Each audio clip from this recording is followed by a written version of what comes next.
From Cali to Tally, it's time to wake up. WarChant.com is your ultimate Seminole sports source, and this is Wake Up War Chant. Now here's WarChant.com's Aslan Hudjavandi and Corey Clark.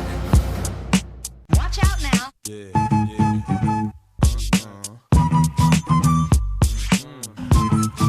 Get money. Get money. Welcome back, folks. As stated, as promised, here we go. The man with the plan, the man of the hour, every day. Recruiting analyst for WarChant.com, Michael Langston. Mike, thanks for joining us, man. How are you? I'm great. All right, Michael. So we had a question on the Renegade Express last week, and the question was how much winning and losing can affect how a recruiting class will shake out. I was under the impression that despite the bad start, players commit to programs, coaches, relationships are important. The wins and losses aren't that doesn't sway things all that much. But this start hasn't been what Willie Taggart has expected. I don't think the fan base obviously has expected. Has it affected recruiting at all? Will it affect recruiting, do you think? I mean, it will. It affects your. Here's the thing: fans have a warped view of how recruits look at stuff. Like you go 7-6. That's not going to shake too many people. Now you go in there and you lose between 8 to 10 games. Yeah, it's going to dramatically affect your recruiting. Like you're going to lose a lot of guys. I mean, that's where it affects recruiting because the thing kids look for is what they fit into the system, and also they got to have something to grasp onto what their future is going to be like when they get there. Well, if they're not seeing anything, then it's hard for them to commit to that program. Plus, they don't know the stability of that program, of how long those guys are going to be there if you're talking about a first-year staff like Willie Taggart. So they don't have a feel for that stuff. So, therefore, that's when you see, decommitments and heavy decommitments when teams just have just horrendous season. So if you have a horrendous season, yeah, it's going to greatly impact your recruitment. If FSU pulls it together and say they go 6-8 or 7-6, I think you'll possibly lose a few here and there, but I don't think it's going to be anything like devastating major. Right. What if the losses are to Miami and Florida? Are those any worse, any more impactful when it comes to these kids making their decision? I guess it depends on how you lose and what it looks like of how you lose. Like if you go in there and just get destroyed by Miami and you go in there you get destroyed by Florida, then yeah, it's going to be significantly impactful. But if you go out there and put a good performance on a solid performance, it's a back and forth game, I don't think it's going to dramatically increase, a kid of, I want to go to that school. Because, I mean, on one sense, you're losing, you're like, yeah, you want to win. In another sense, it's kind of like kid thinks like, well, you know what, they had me, they wouldn't be losing. I'd help them get over the top. So I don't think we're to a level where, you have to, beat those teams consistently. Certainly it would help because it kind of sells what your future is of, where you're going. It's obvious just on my view, and I'm no expert, I'm no coach, but I mean, it's personnel issues that they have. I mean, there's personnel issues at certain spots for FSU. I don't think a lot of kids know that, but at the same time, you have to get the most out of what you can get, and you need to show these kids something. It doesn't matter what position you play. You can play defense, offense, offensive line, whatever. You got to show them something. They got to have something to grasp onto. And as long as FSU keeps doing that, kind of the improvement we saw, last week, I think they'll be okay to keep this class together. Now, if it falls apart and we just see devastating and disaster, then you could see a lot of shakeup in their commitment class. Willie Taggart says, "Do something." Recruits want to see something. It's been a crazy week. I think recruits are saying the same thing. Yeah. So for you, this has been a crazy week. It's going to be interesting. It's going to be an interesting year. Yeah. Well, it's been a crazy week, Mike. Let's start, I guess, first off with Renardo Green. Just for the people at home that might not be diehard recruitniks, this kid was committed to Florida State. Apparently, for a brief amount of time this week, had decommitted, and now where do things stand, Michael? Well, he's apparently recommitted to FSU, and I am still digging out the details. We have a recruiting chat we do every Wednesday, and I'll do another one tonight. And so really, I'm still trying to find out details on this thing. I mean, my gut feeling just on situations that have happened before that are similar to this. My opinion, what happened was he might have known or not. His parents didn't know that you can't that you can still take official visits even if you're committed somewhere. So that's kind of just the vibe I got from people that are close to him. That's what they kind of got confused on. And so that's where it came from. Plus, he had a really good talk, I'm told, with Harlan Barnett and Willie Taggart, and there was some stuff and questions cleaned up there that he had. I don't know what those are, but certainly that's kind of what I had heard. But he is definitely made it clear he's back in the class, and he's definitely in the class, and that he was going to take a couple of visits to FSU. So still think Ohio State is really the main thing, and I would call it 50-50 that he signs with FSU, because you decommit once, it's kind of showing that it's on your mind. So I think the only thing that would probably make you feel comfortable is if he somehow at some point shut things down, didn't take any more visits, then we can kind of go from there. But for now, I'd call him like 50-50, even though he is committed per se back right. to FSU. So that's where I think that kind of stands.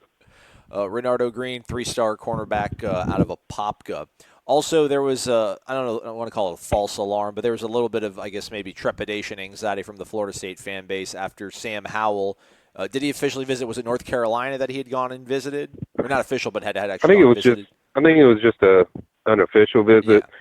Yeah. And, I talked to his dad, and they didn't really want to get out that he was there and make a big deal about it. Basically what it was they had 4 underclassmen that were coming over there to North Carolina, and there's a kid that's on their team that Sam's kind of took it under his wing and that North Carolina likes.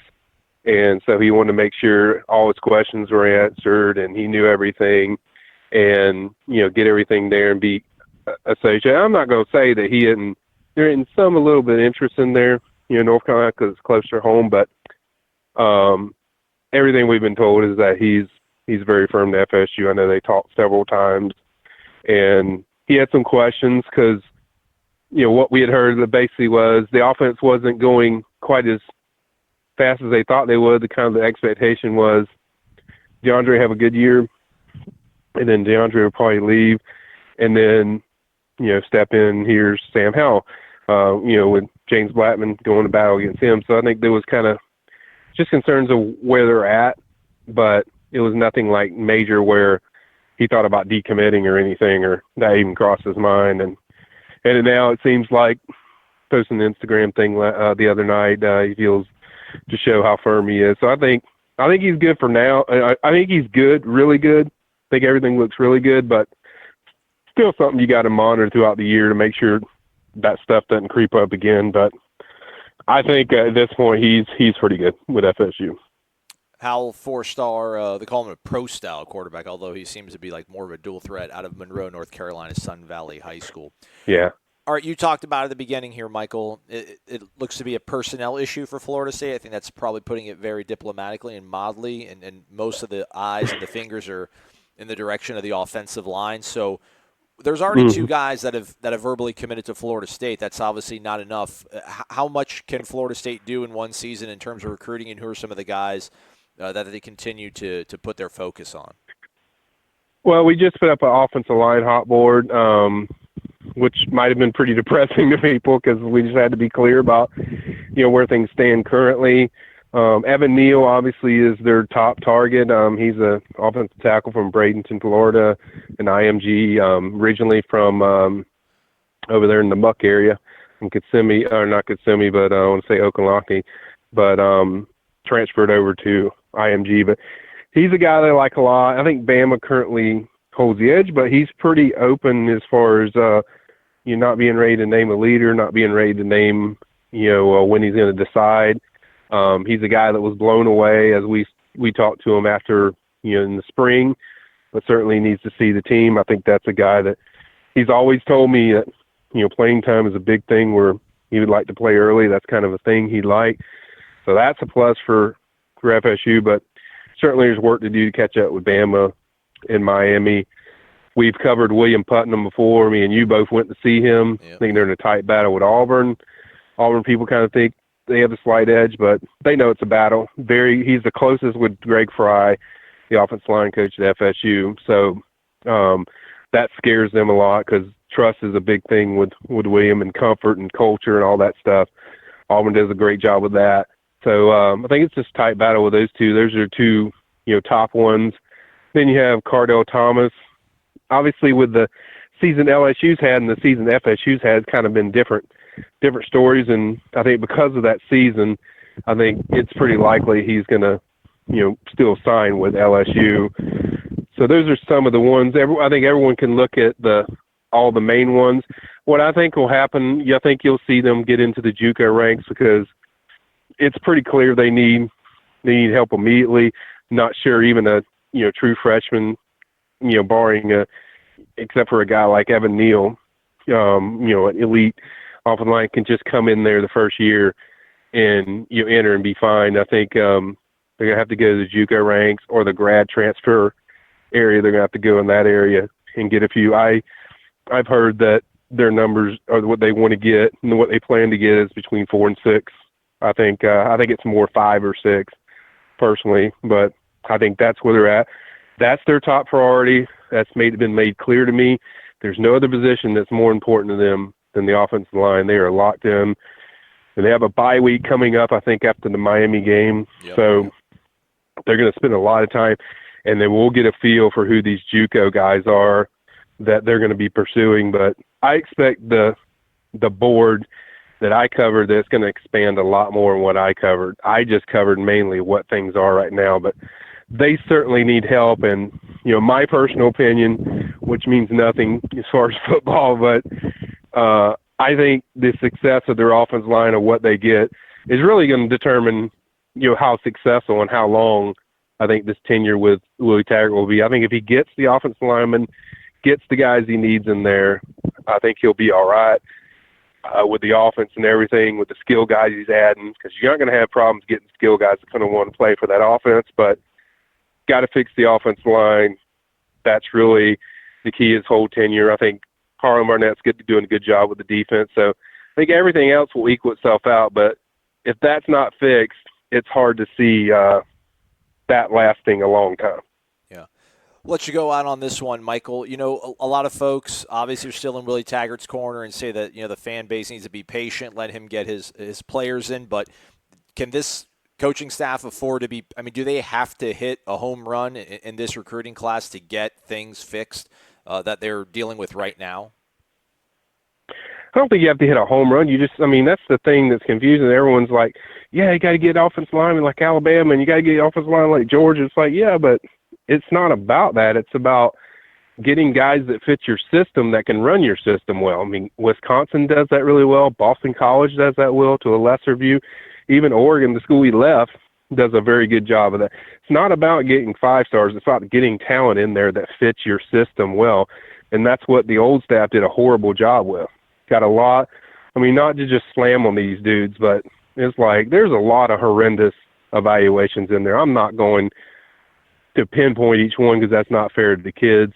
But there's just been some bad evaluations and let them in a very bad spot. And then you have a lot of kids that don't fit this system, what they're run. Then you have guys like Josh Ball, who you lost, who I thought was probably going to be a really good tackle for them. And you don't have him. And then you have injuries, and there's so many things that just added up.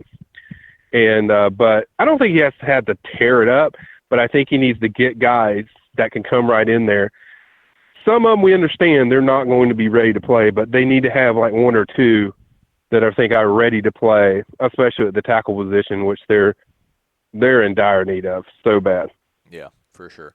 Hey, Michael, thanks so much for taking time out, man. I know you're super busy, and people keep clamoring for it. We're going to make this a weekly thing. I don't know what day, but we'll get you on here at least once a week to keep everybody updated on things in the recruiting world, man. Thanks for your time, Michael. You got it, bud. Michael Langston, recruiting analyst for warchant.com. We're going to step aside. We'll come back. Corey, we'll bring the band back together and wrap down the show. Keep it here. WarChant.com is the ultimate inside source for FSU football and recruiting. And now you can get in on the action for free for an entire month. WarChant.com is offering a risk-free 30-day trial subscription. Get full access to the #1 website covering the Seminoles just by entering the promo code WarChant30. That's WarChant30. Sign up and get in on the world's most active FSU message boards. Receive breaking news, stories from our award-winning staff, plus get exclusive interviews and videos. Just enter the promo code WarChant30. WarChant.com, your ultimate Seminole sports source.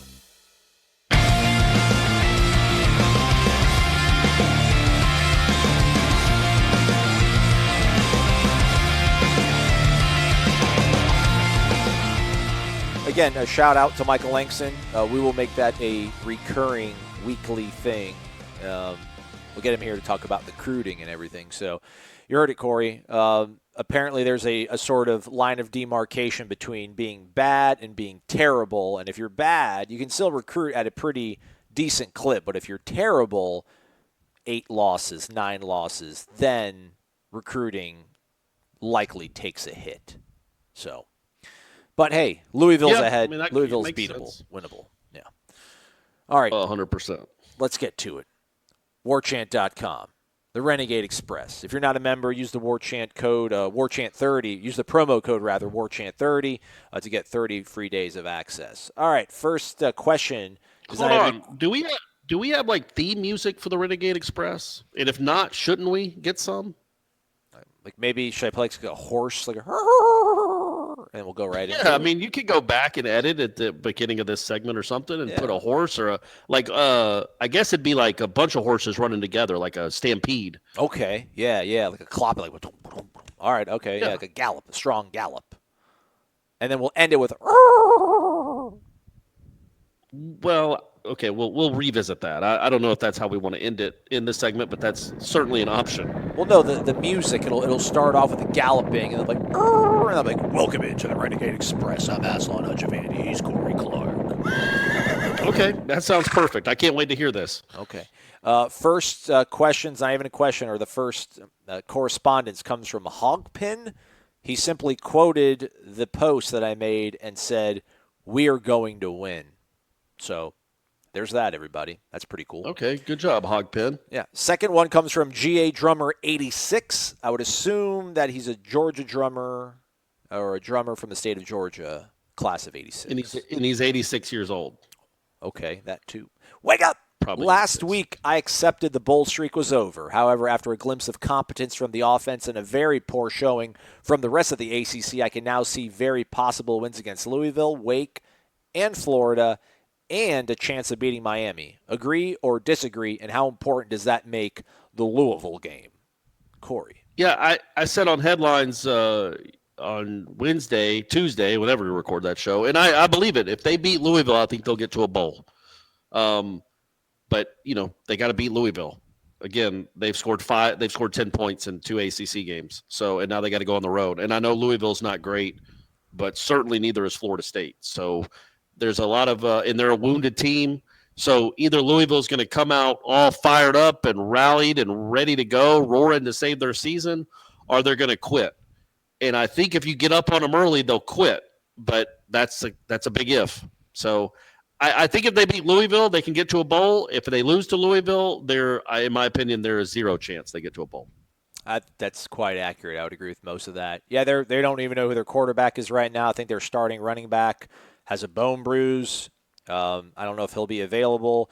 The young man that we spoke to at ACC kickoff, Jonathan Grenard, who is supposed to be their pass rush specialist, he got hurt, I think, maybe against Alabama, and I don't think he'll be back anytime soon. So they're licking their own wounds up in Louisville. So, yeah, you don't win this game, you're totally behind the 8 ball.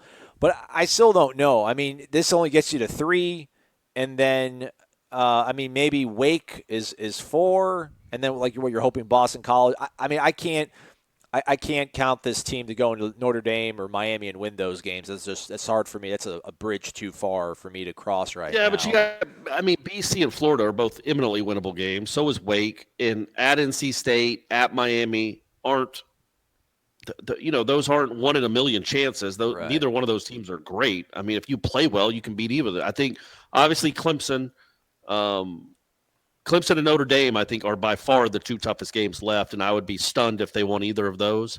Yeah. But all the other games, man, they have a shot. They won't be underdogs by like 3 or 4 touchdowns. I mean, they'll have a chance to win those games if they play well. So, maybe they'll start playing well. I'm really worried about the Florida game. I'm not going to lie, and I'm not. I'm worried about that. Way too. You got to be worried about the Louisville game, buddy. Yeah, we can't get ahead to Florida. Yeah. All right, Bimini bound. Aslan, earlier in the week you mentioned you were trying to think of changes the team made for Northern Illinois. Did you ever figure that out?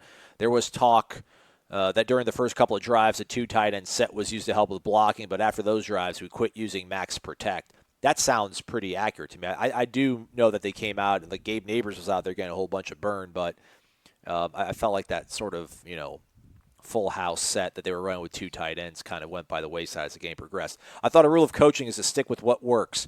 Thanks for your dedication to the show, guys. Love the call from one of our fellow Knowles. You guys helped get through his tough times. The surgery guy who threw up 300 pounds on the bench. Oh, yes, the famous Al Clark. Shout out, bud. Branson, Missouri in the house. Yeah, I thought we were going to see a lot more wrinkles. I thought maybe we'd see a return of the diamond formation. I was on board with Corey Clark's suggestion to maybe go ahead and let Cam Akers run a whole bunch of snaps from the wild cam formation. Those are the things I thought we were going to see. I thought we'd see the tight ends packed in closer with the offensive linemen. There were 2 guys out there, but it felt like they started flexing them out more often as the game progressed. But they obviously did something different because it worked, at least for 2 drives. Yeah, and I just looked it up. So Gabe Neighbors played 27 plays, but only 6 were pass plays. Huh. So, he was on the field for 6 pass plays, and the other ones were running plays. So they didn't use the 2 tight end set much for max protection purposes. And I thought he played, okay, but no, they didn't. And I was actually, as much positives, some of the positive that we could take away from that game.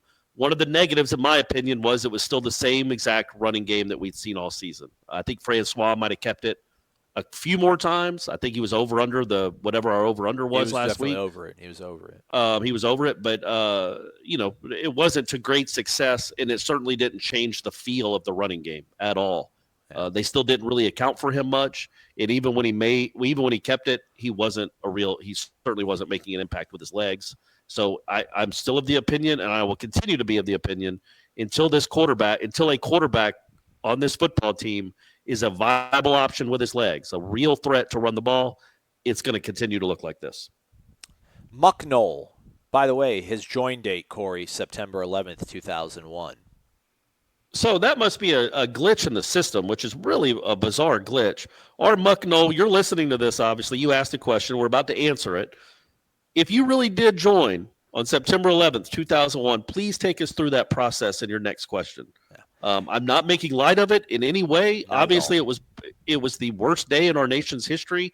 I guess. I mean, one of the top 3 for sure. The worst day in the history since I've been alive.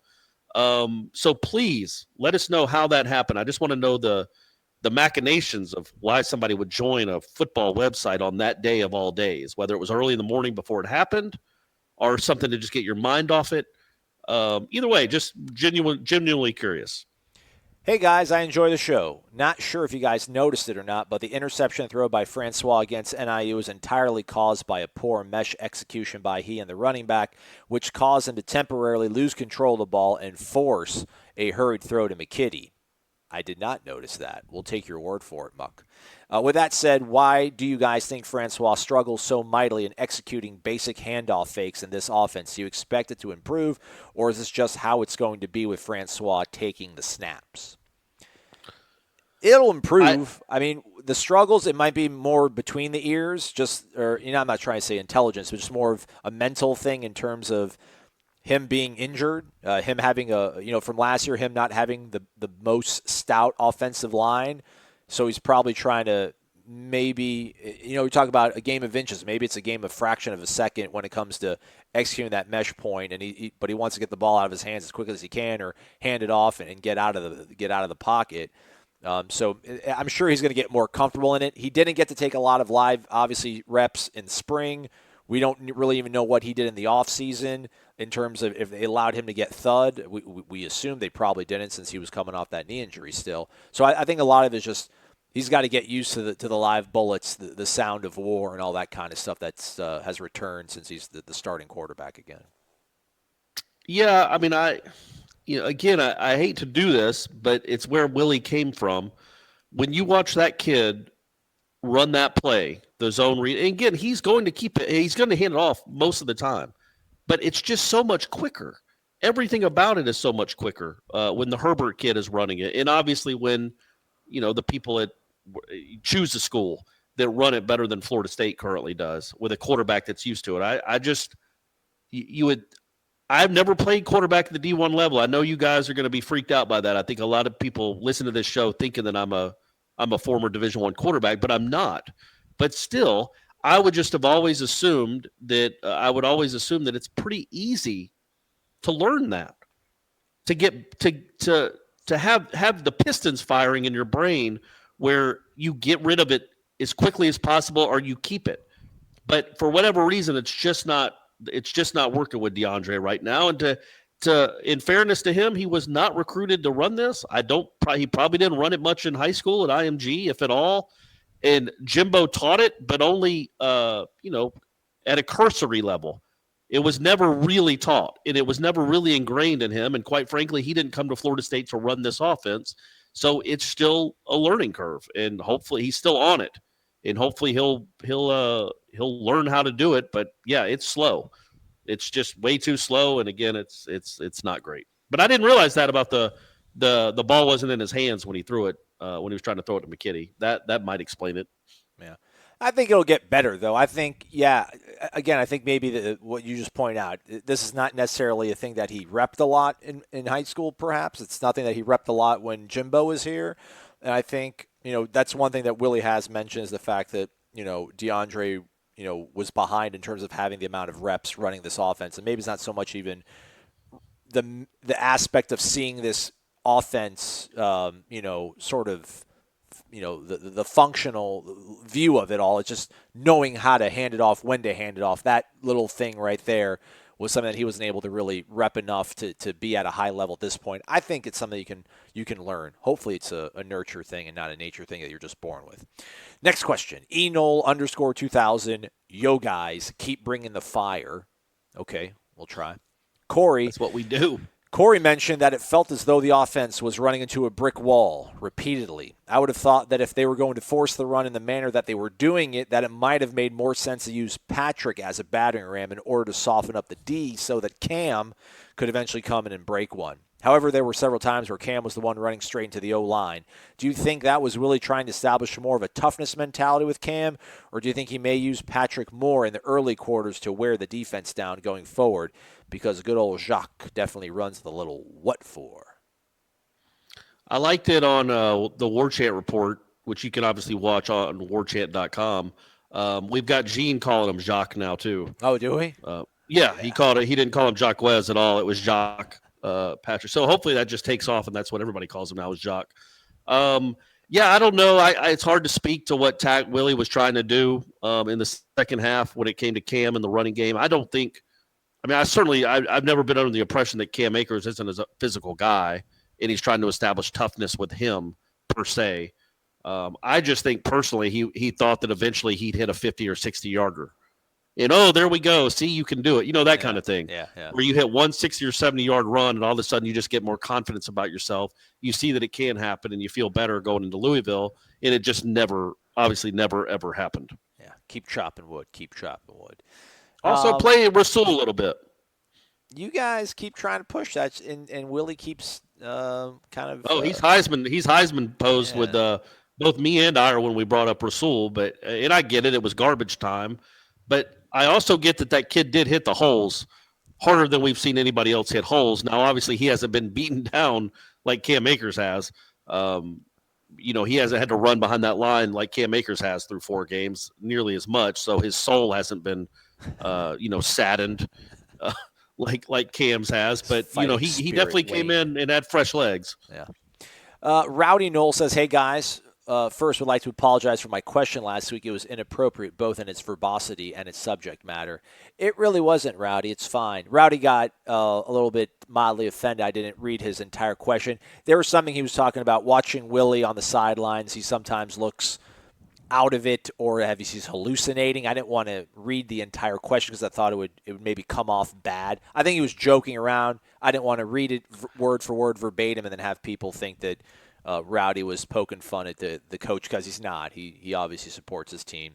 Anyhow, he'll keep this week's question concise, he promises. Based on what we've seen so far and assuming the offensive line continues to improve and get healthy, do you think Cam Akers can still get to 1,000 yards rushing this year?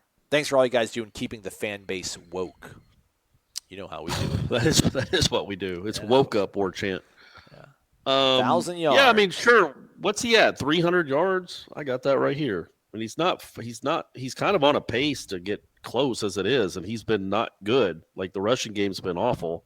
He's averaging 68 yards per game, which would get him to, like, let's see, 70 yards over 12 games. That's 840. I mean, he's not that far away. So, yeah, he's still got a chance. But, man, this is a guy that thought he was going to be hitting 2,000 yards. Yeah, we all did.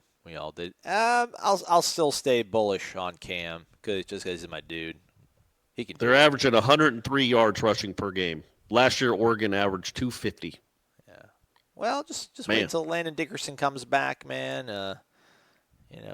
Things are going to change. I can feel it. That's all it's going to take. That's all it's going to take. FSU guy 1989. After seeing the dismal display from the ACC this past weekend, I saw a glimmer of hope for a bowl game, but I also think to myself that we can easily find a way to lose the rest of our games. Anyways, here are my questions. Number one, will we ever see Florida State reload like Bama, Ohio State, and Clemson seem to do every year, or will we just rebuild every 2 to 3 years? That's a good question. Well, I think we all thought after that beautiful night in Pasadena in early January 2014 that's what it was going to be like, right? They're going to keep this thing rolling. I still incorrect. Know. Yeah, we were incorrect.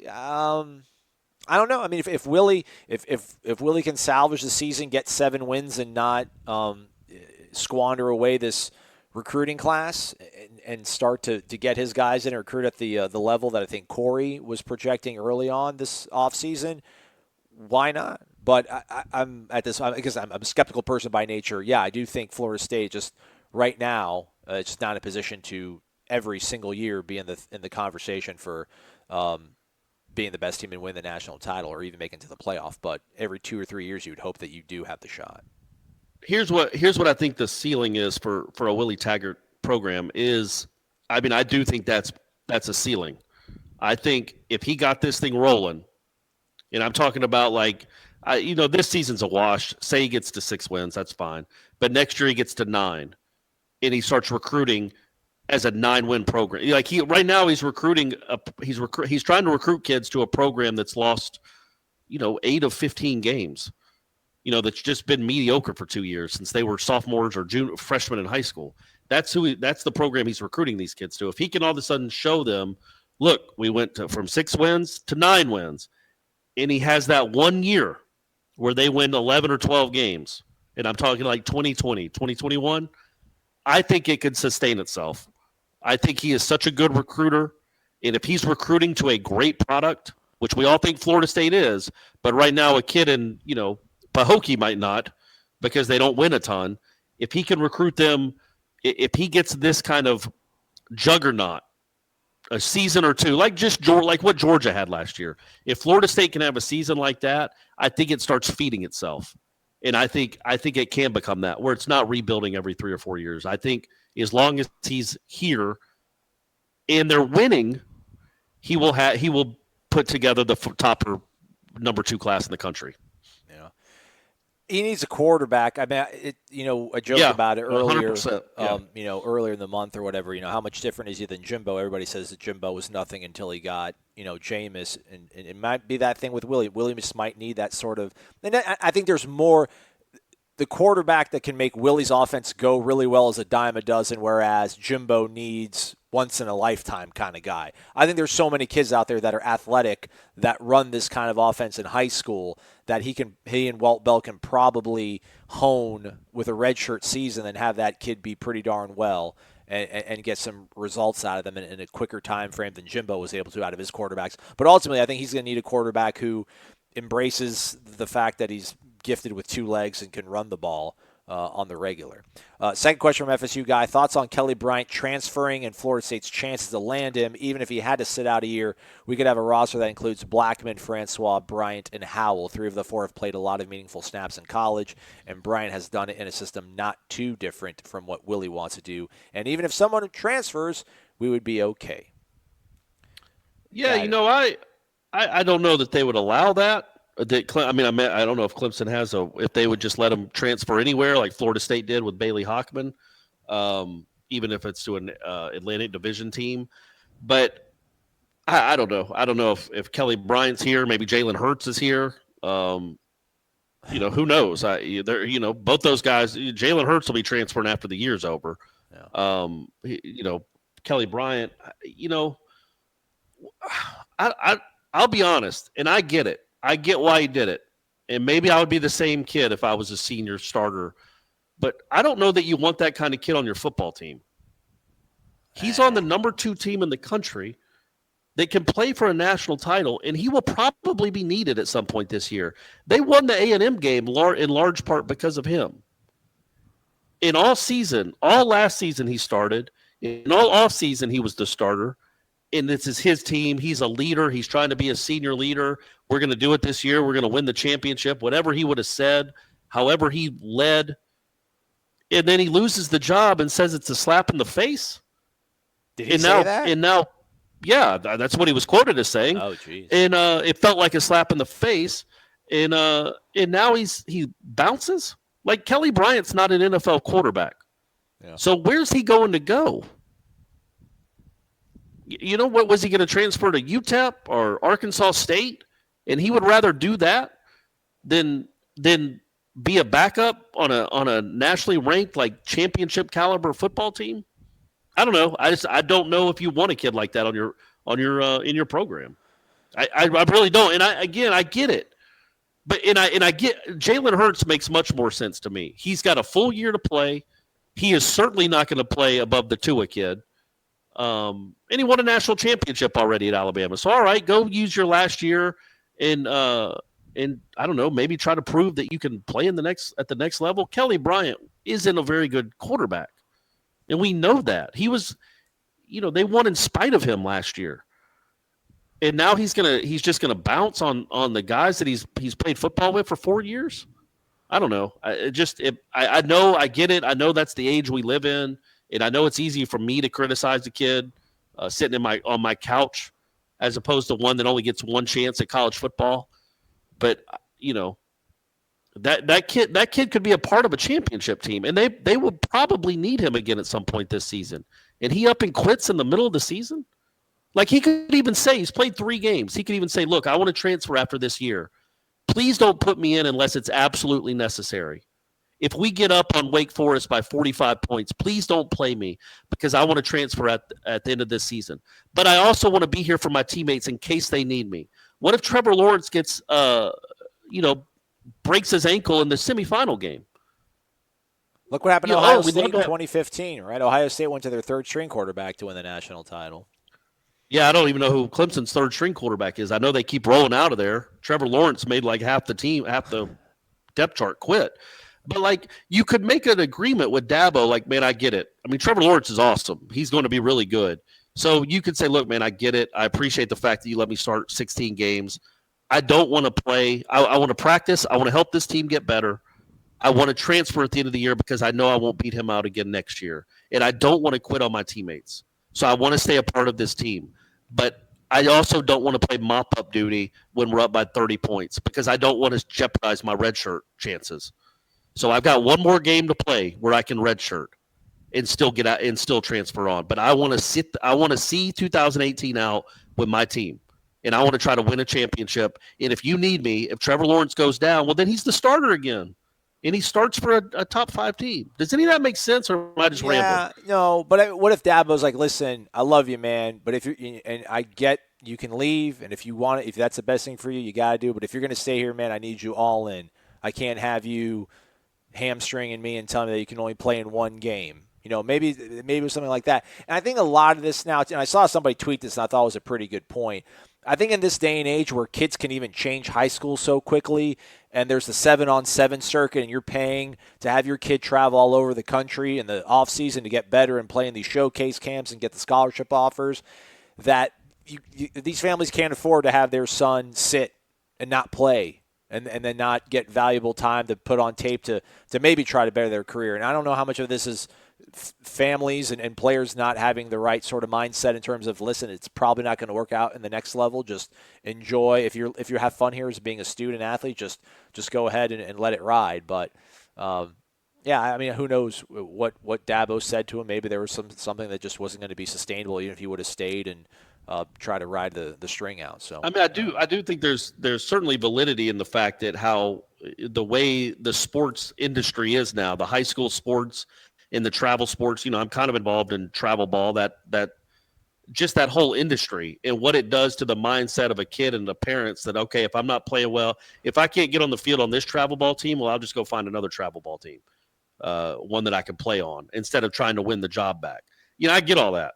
And I think he's a product of that. I think that's what you're going to see a lot of moving forward is this, the kid from, was it Oklahoma State that transferred, that decided he started, but he wasn't getting enough targets. So he decided to transfer. That's those are the unforeseen consequences of this new redshirt rule. And it's just going to happen more and more, which is fine, man. Own your destiny. Kelly Bryant, though, you're not an NFL quarterback, dude. You're not going to play at the next level. You're a senior. You just played in the semifinals. You're an ACC championship quarterback. You won at Texas A&M. You are going to play this year, but you're going to bail on your teammates with 8 games left, chasing a championship because you don't get to start.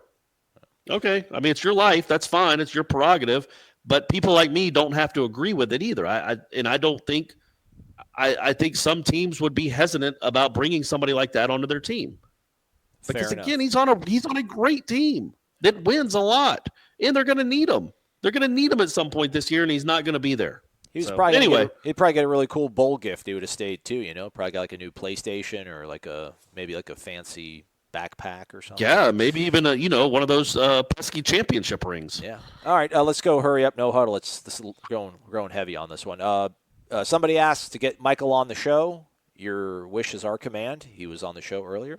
Vapor Noel says, I live in Louisville. My Cardinal friends and I keep arguing about whose team is going to lose. This is a first. Noel Rick, his join date was actually October 9th, 2001. So maybe he thought that the Armageddon had passed by and figured he would use that opportunity. Yeah, he took a month to, come to grips with what the world was and then decided to get back into college football. Yeah. All right. Noel Rick says, back in December, Taggart said that he did not understand why Tamorrion Terry was on the sideline and that the best players would play.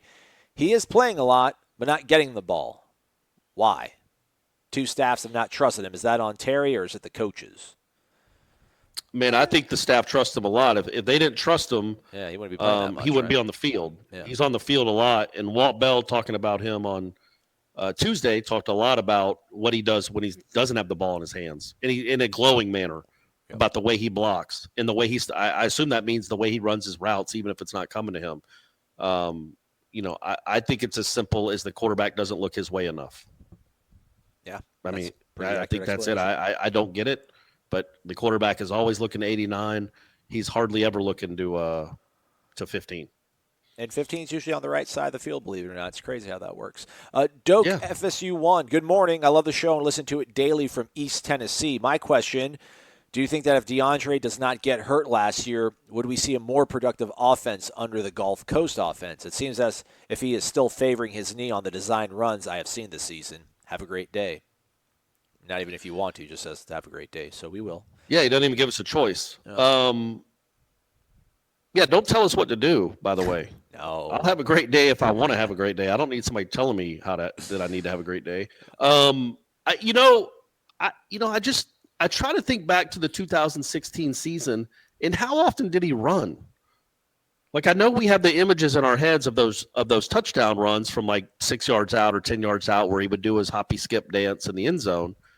But as far as just like game changing or drive sustaining scrambles and runs, I just don't know that he did that a lot. I don't remember him doing that a ton. And I just think maybe it's not a part of what he wants to do. And so I don't know if he's healthy or not. I don't know how great a fit he would be for this offense. I do think he's not 100% trusting that knee for sure, and that certainly plays a part.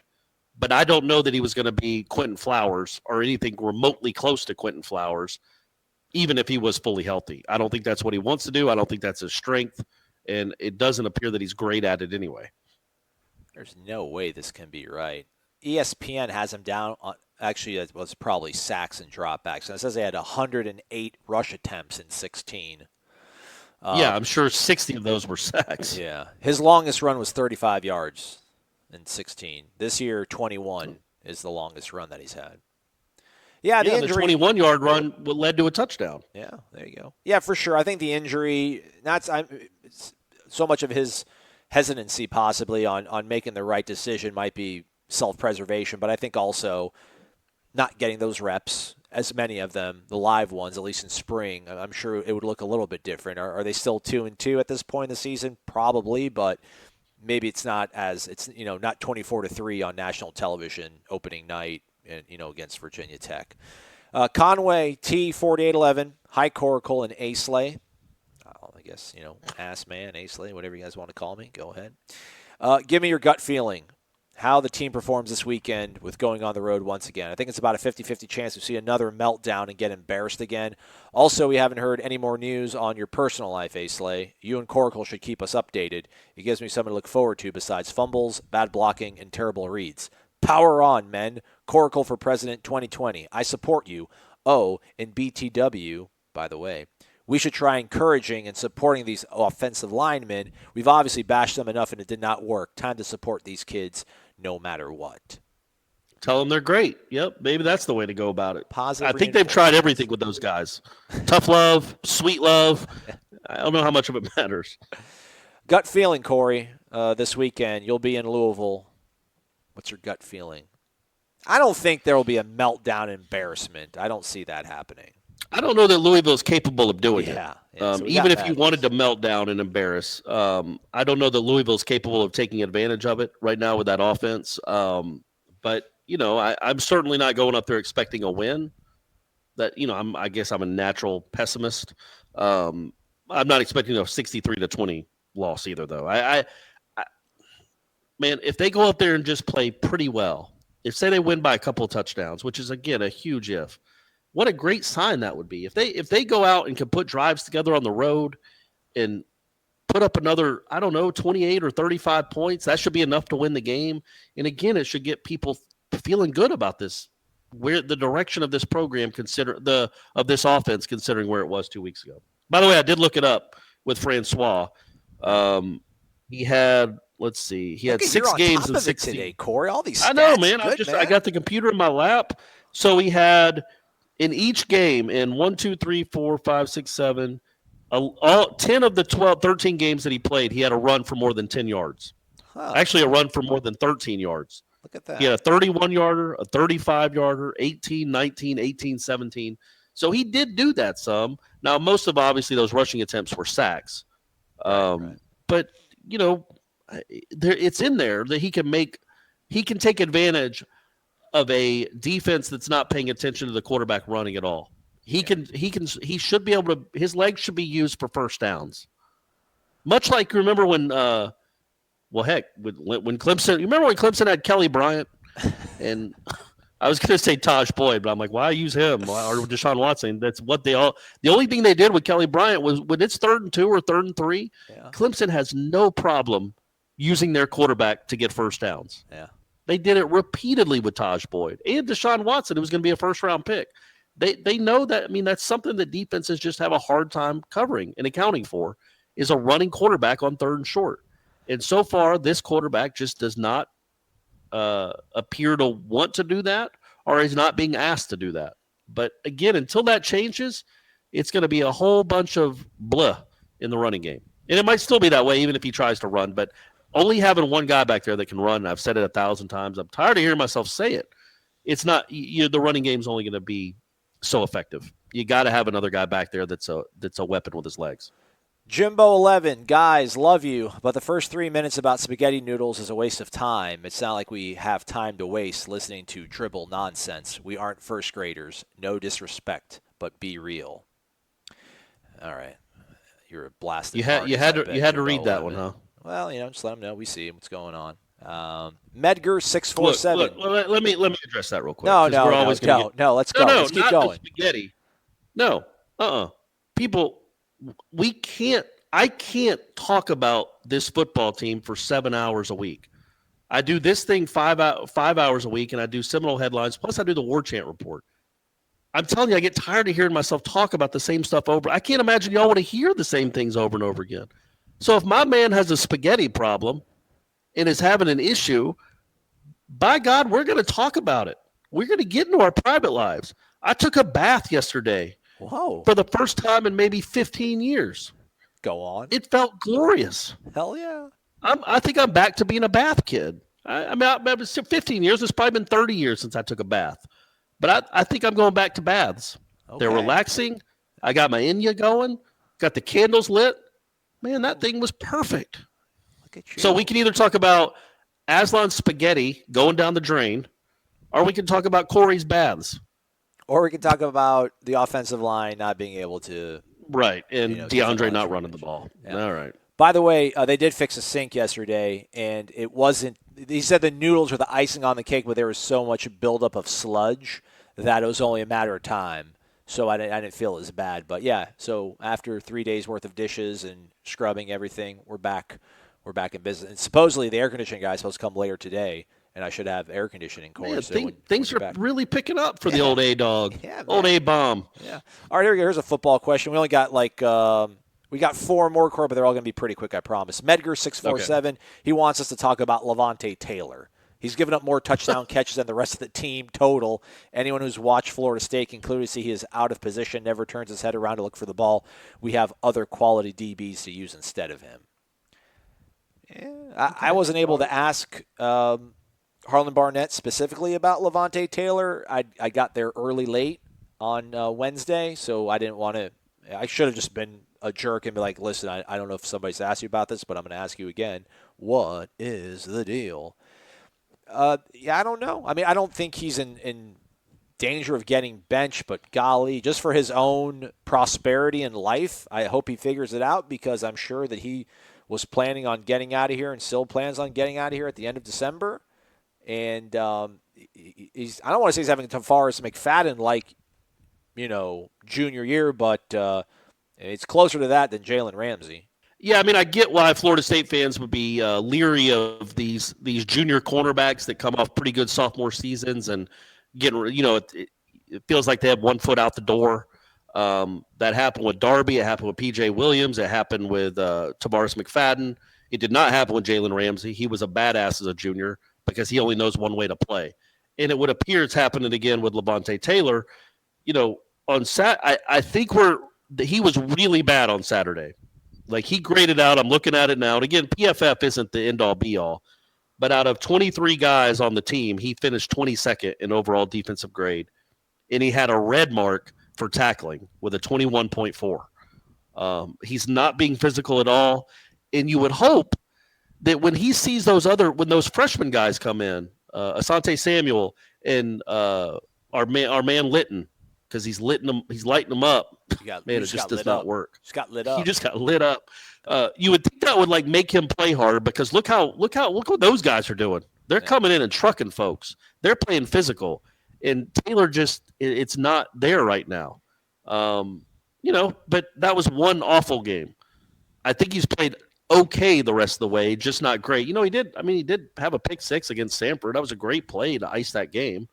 I know he gave up a touchdown too, but what are you going to do? But yeah, he has not played well. He's not playing with confidence. There's no, and I've said it before. I said it last show. It's hard to play with confidence when you keep getting beat a lot. So he needs to start playing better. He needs to start playing with better technique. He's too good to look like this. because Northern Illinois doesn't have great receivers. Clemson does. Miami has some guys that are a handful.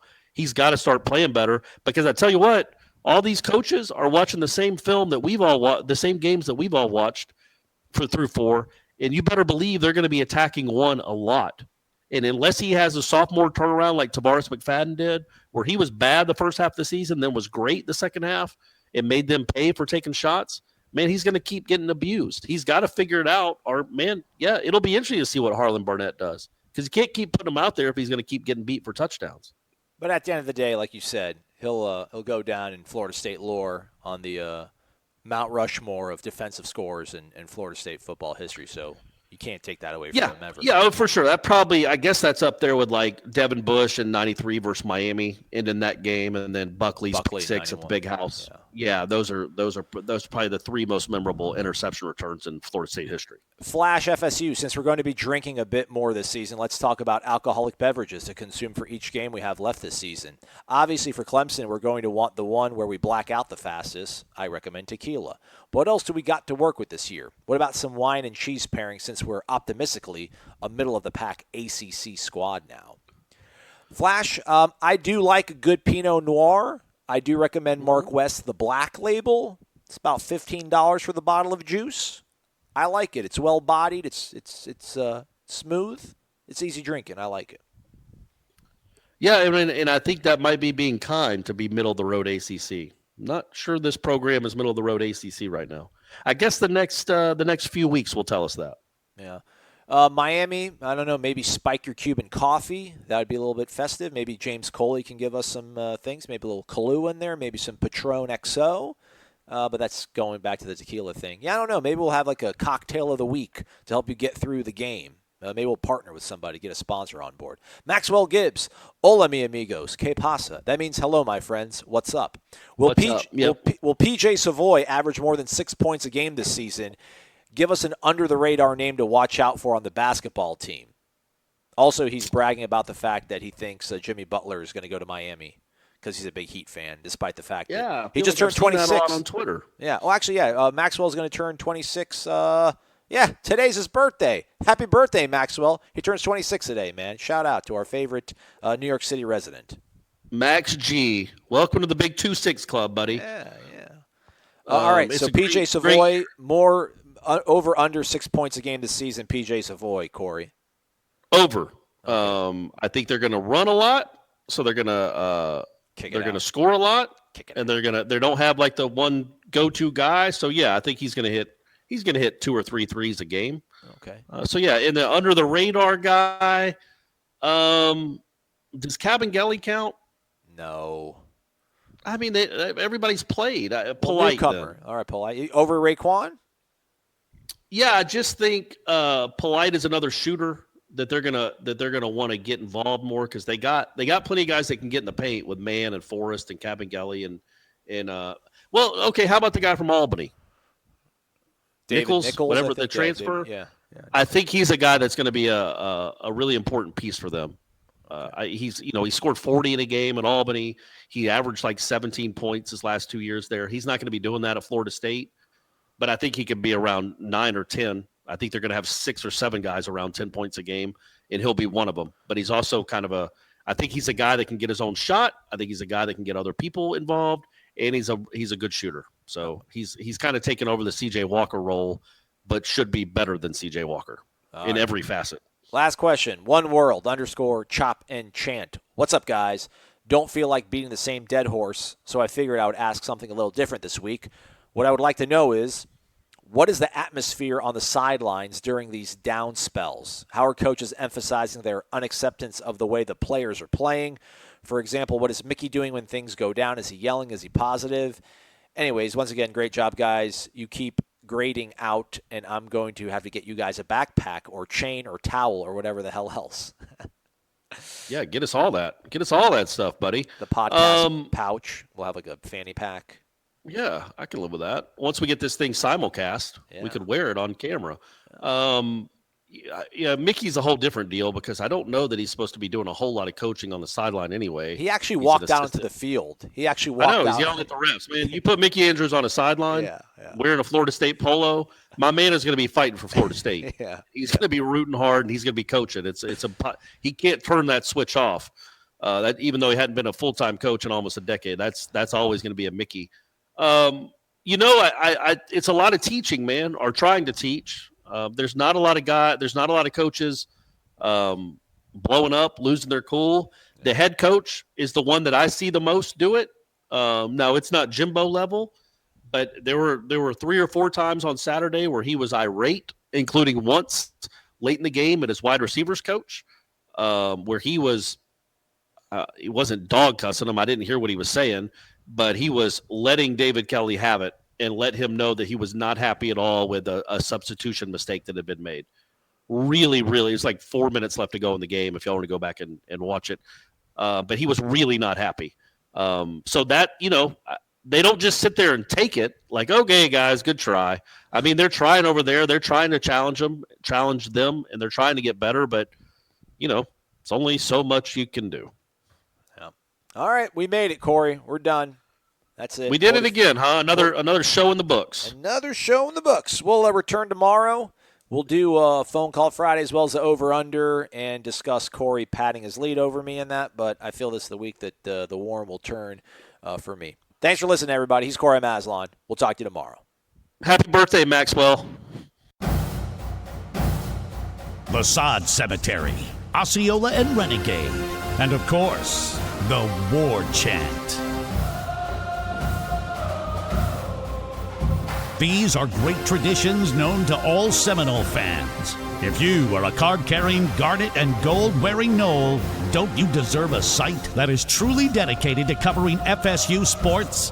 WarChant.com's staff has over 50 years of experience covering the Seminoles. WarChant.com is the only FSU outlet with a full-time recruiting analyst in Tallahassee.